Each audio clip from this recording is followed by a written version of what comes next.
There are the Speed Week winners thus far. The Busch Clash by Earnhardt, one of the 125s by Elliott, and also by Earnhardt. And yesterday, notice that Earnhardt on a roll. He's won 3. And Chris Economaki is with him now. Dale, you've had a great week, $126,000 in the bank. People say that you're probably the only man that can take Bill Elliott today. Can you do that? Well, we hope we can. Our car is running real good, and it's been running good all week. We're confident that we got a good car for today. Okay, cool and calm. Geoff Bodine pulls out just a little bit there as they go through turn 2, but you just watch old Dale Earnhardt. Look at that hood on Dale Earnhardt's car. Look at the way it's flapping with the air coming off Bodine's car. A lot of wind pressure there. Tremendous. Bill Elliott's running fourth. Here comes Earnhardt, shooting up the inside the slingshot. That's just how fast they go through there. Also able to stay very low. And there goes Bobby Allison with Dale Earnhardt. Allison now in second spot to Buick.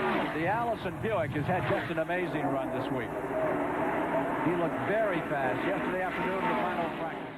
We are watching the leader coming on pit road. A little early for a regular pit stop, but there's... Car number 2, Kirk Bryant, has spun. He's tagged the wall. Yellow is out around the racetrack as car number 3, the leader, came in. And the early leader, the man that had just passed Earnhardt, Bobby Allison, he lost an engine. He has retired to the garage area.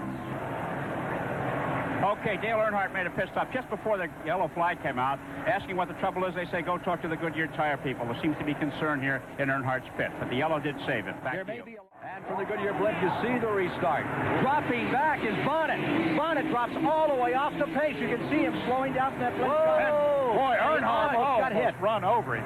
By crikey, Dale Earnhardt did a sterling job there. He really did. Something, the car just wouldn't go when he restarted. What a still one. And Dale Earnhardt wouldn't have seen him. Look at the black rubber that Dale Earnhardt left down here and drive with his brakes absolutely locked on. Then in replay, another look. There's Bonnett slowing down out. Now watch that number 3 car who has no place to run. It's 3 wide. The yellow car. Smoke. He reeled her back in there, but I'll tell you, that was close. Bodine out in front.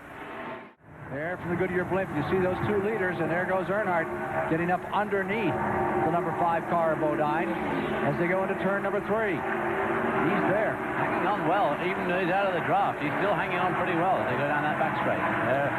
There's the move. Down on the inside, Dale Earnhardt going into first place. You can see the smoke rolling out that right rear. He's abusing his car a little bit, maybe not too much, but that's his style of driving.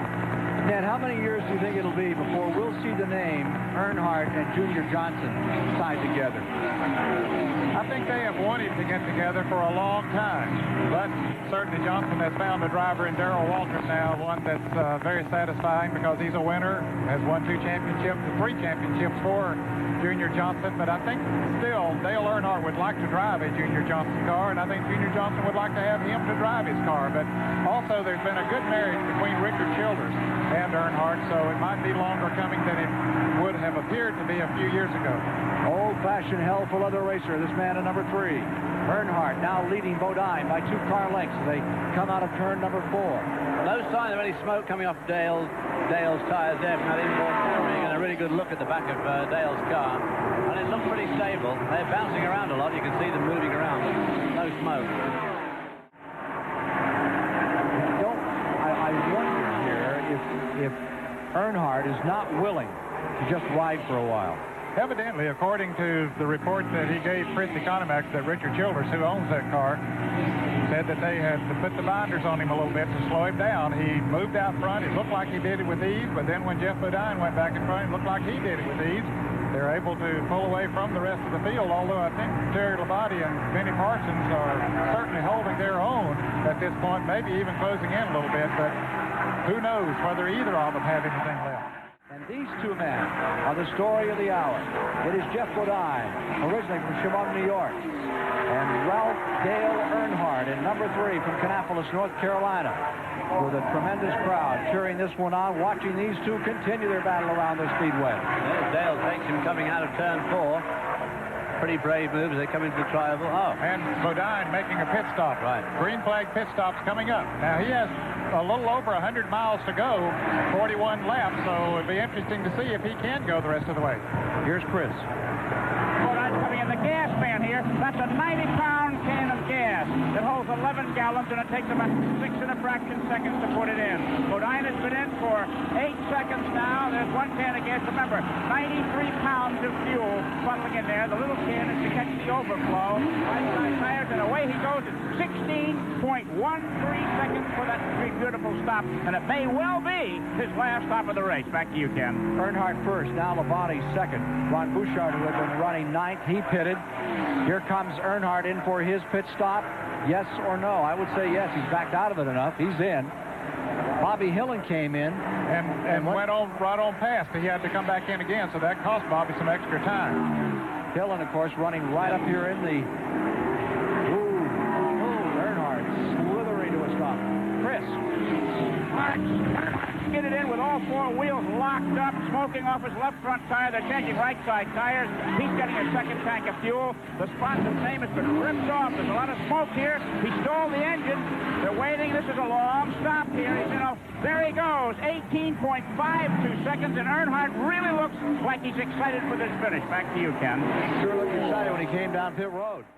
Okay, I'm with Richard Childress. The last pit stop for fuel has been made. You said earlier you were holding Dale back. Are you turning him loose now? Well, we're going to try to. I was hoping not to break that draft, but the way it happened, we had to stay here to get the car completely full, so we had a little slower stop than we really wanted to have. Well, is the car any better than it was before it came in? Yeah, the car's handling good. It's just that, we had to make sure we got the car plumb full of fuel that time to go all the way. Okie doke. You have it from Dale Earnhardt's car owner, and Geoff Bodine said they're all through fueling the car, so the pit crews have done their work. The men in the wheel have to do it now. Well, right now, Dale Earnhardt trails Geoff Bodine by almost 4.5 seconds. I'm with Richard Childress, Dale Earnhardt's car owner. He pulled up on Geoff Bodine, and now he's just sitting there. Richard, what is he doing? Well, they slowed down about a second, but we just want to try to get some good mileage right now out of the car. Are you telling him what to do, or is he running his own race? We told him to get up there and just draft and take it easy right now. He's just drafting. Is this going to be a last lap scenario? Well, we hope we can all go that far.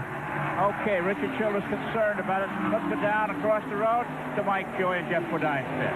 Bodine is just 1 pit away from Childress and his crew. Gary Nelson, the race pace has slowed down by about a second a lap. Why? Well, we definitely want to conserve our tires.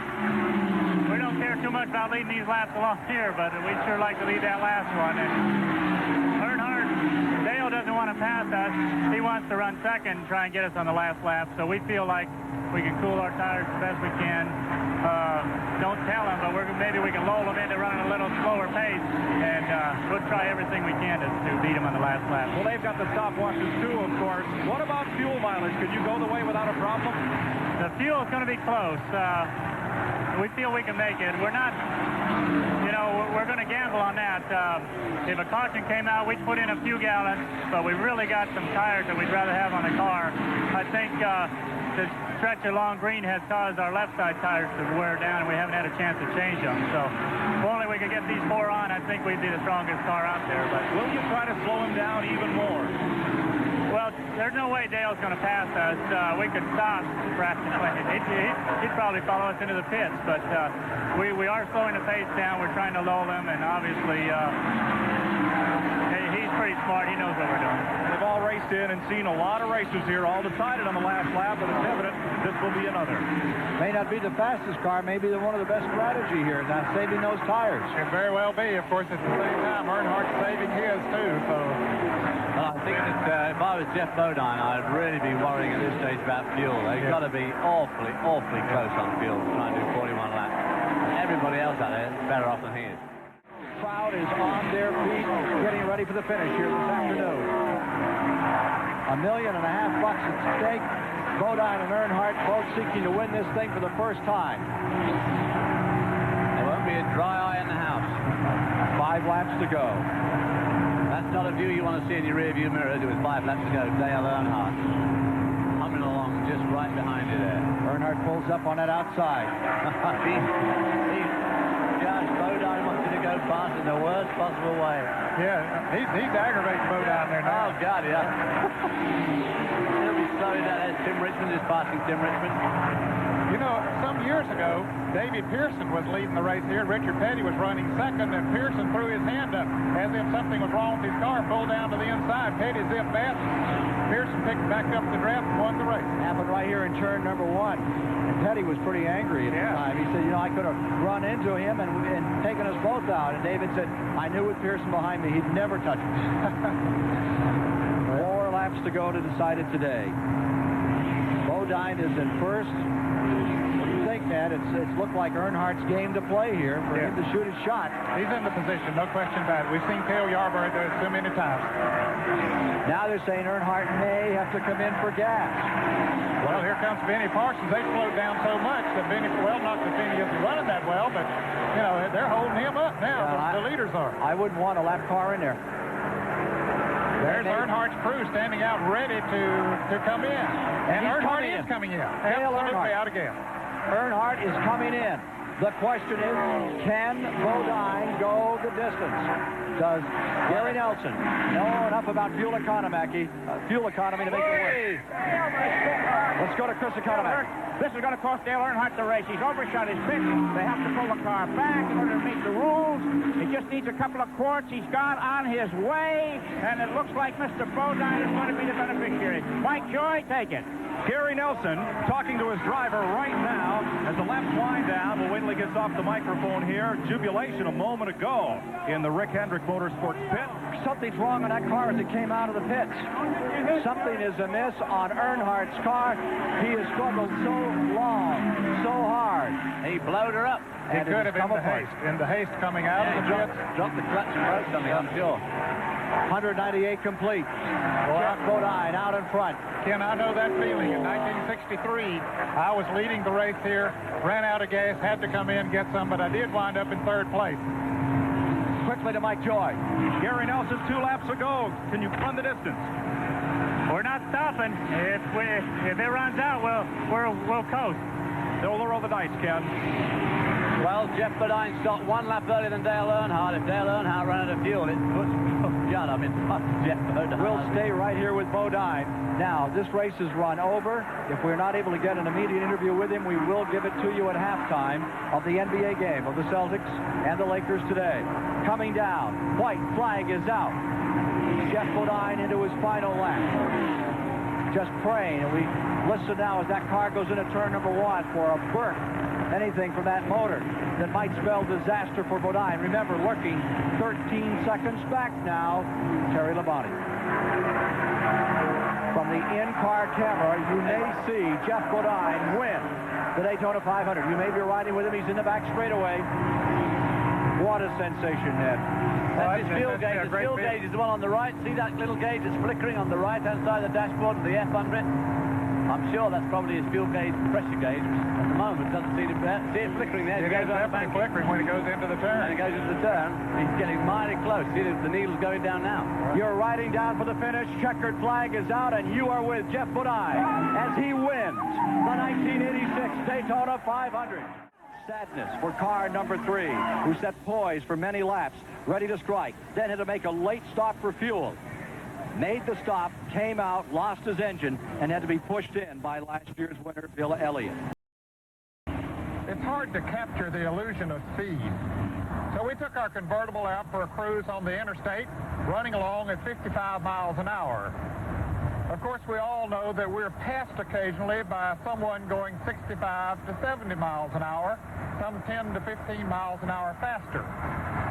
The same thing happens on the racetrack. With our in-car cameras, they show you that one car running along at 190 miles an hour is passed by a car going 200 miles an hour, but that doesn't really give you the true feeling of speed. So let's take a little spin around the Daytona International Speedway, get our car up to 55 miles an hour, and let Terry Labonte's Oldsmobile come by at over 200 miles an hour.